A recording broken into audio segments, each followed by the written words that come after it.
Hey guys, good morning and welcome back to our channel. তো সকাল সকাল আমি ভাবলাম আব্বা একটু হাঁটে গেছে, তো রোদে গরমে আসবে, আমি একটু শরবত করে রাখি। আমি কিছু কর্ম করতে যাব, সেটা কাণ্ড হবে না, সেটা তো হতে পারে না। লেবু কাটতে গিয়ে হাত কেটে ফেলেছি। তারপরে দেখি আব্বা এনেছে আম, যেটা আমার অল টাইম ফেভারিট। আর আব্বা এখানে এনেছে এতগুলো ঢ্যাঁড়স, আর এখানে নিয়ে এসছে একটা পাঙ্গাস মাছ। কার কার আমার মতো পাঙ্গাস মাছ প্রিয় সেটা আমাকে কমেন্টে অবশ্যই জানাবে। অনেকে বলে ভালো লাগে না, কিন্তু আমার ভাই অল টাইম ফেভারিট, কারণ আমার মা অনেক ভালো রান্না করে এটাকে। আর আজ আমি অনেক সুন্দর করে আমার থালাটা সাজিয়েছি আর এখন খাওয়া দাওয়া শুরু করে দিয়েছি। প্রথমেই বেগুন দিয়ে শুরু করলাম। আর সত্যি বলতে আমার শাক একদমই পছন্দ নয়, তবে মায়ের মন খুশি করার জন্য একটু মাত্র নিয়েছি, তাও আবার আমি পুরোটা খাইনি। আর সত্যি কথা বলতে আমি কলকাতায় যাওয়ার পর থেকে আমার ঢ্যাঁড়স সব থেকে প্রিয় সবজি হয়েছে, কারণ আমার ওটা রান্না করতেও অনেক ইজি লাগে, এটাই মূল কারণ। আর খেতেও ভালো। ঢ্যাঁড়স আমার অনেক তাড়াতাড়ি রান্না হয়ে যায়। আর আজকের ওয়েদারটা দেখো, দারুণ লাগছে না? আর একটু বৃষ্টিও হয়েছিল, তখন আমি ঘুমিয়ে পড়েছিলাম গাইস। আর ঘুম থেকে উঠে আমি দেখলাম আমার চুলটা অলমোস্ট শুকিয়ে গেছে। আর আমার মাথায় কত পরিমাণের বেবি হেয়ার বেরিয়েছে দেখেছো? আসলে লেন্থ অনেকটা বড় হয়ে গেছে, আর আমি চুলের যখন জট ছাড়াতে পারি না তখন টেনে টেনে ছিঁড়েই ফেলি বলতে গেলে, সেই কারণে এত বেবি হেয়ার বেরিয়েছে। আর আজ আমি গেছিলাম একটু ছাদে একটা ভিডিও বানাতে, তো ভিডিও বানানো হয়ে গেল, তারপরে নিচে এলাম, দেখলাম আমার পুকুর সোনা ঘুমোচ্ছে। আর দিদি মেঘালয়ে গেছিল, তো সেখান থেকে চা নিয়ে এসেছিল, আরো অনেক কিছু নিয়ে এসেছিল।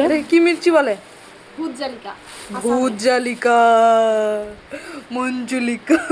আর এই লঙ্কাগুলো এত পরিমাণে ঝাল, তোমরা বললে বিশ্বাস করো না। আমি যে হাতে ধরেছি জাস্ট ভিডিও বানানোর জন্য, আমার হাত মুখ সব জ্বলে গেছে। লেগেছে লেগেছে আগুন, বারবার আমি বললাম এগুলো চলতে।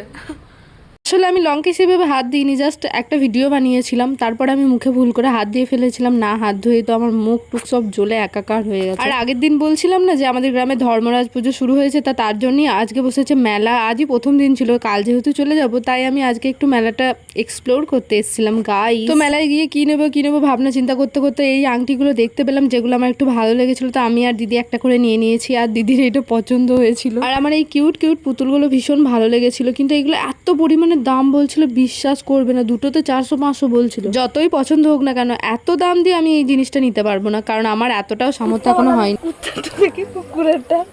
আর দিদি এখানে কিছু কিরিং দেখছিল, যার মধ্যে আমার এই লাবুবুটা চোখে পড়লো। আমরা এখান থেকে বাস এই কটা জিনিসই নিয়েছি, টিপ, মাথার কার্ডার, আর এই যে কিরিংটা, আর আমরা দুজন দুটো আংটি নিয়েছি। ব্যাস আমাদের শপিং ডান। আসলে আরো কিছু নেওয়া ছিল, বাট সব দোকানগুলো খোলেনি, কারণ আজ ছিল প্রথম দিন। আর আগেই বললাম আমি যেহেতু চলে যাব, তাই আজকেই যা নেওয়ার নিয়ে নিলাম। আর এত পরিমাণে গরম পড়েছে কি বলবো গাইজ, দেখো এই কিছুক্ষণের মধ্যে আমি এত পরিমাণে ঘেমে গেছি। আর দিদি এখানে আরো কিছু খরচা করার চিন্তা ভাবনা করছিল, কিন্তু দিদিকে হাত ধরে বাড়ি নিয়ে চলে এলাম। আর আগের দিন মায়ের সঙ্গে এসে দুটো নেল পলিশও নিয়েছিলাম, যেটা কম্বিনেশন করে আমি পরেছি, তো হাতটা বেশ সুন্দরই লাগছে। আর আসার সময় একটা ক্লিপও নিয়েছিলাম, যেটা ভিডিও আমাদের বাড়িতে কেউ এসছে, যেটা আমি নেক্সট ভিডিওতে শেয়ার করবো।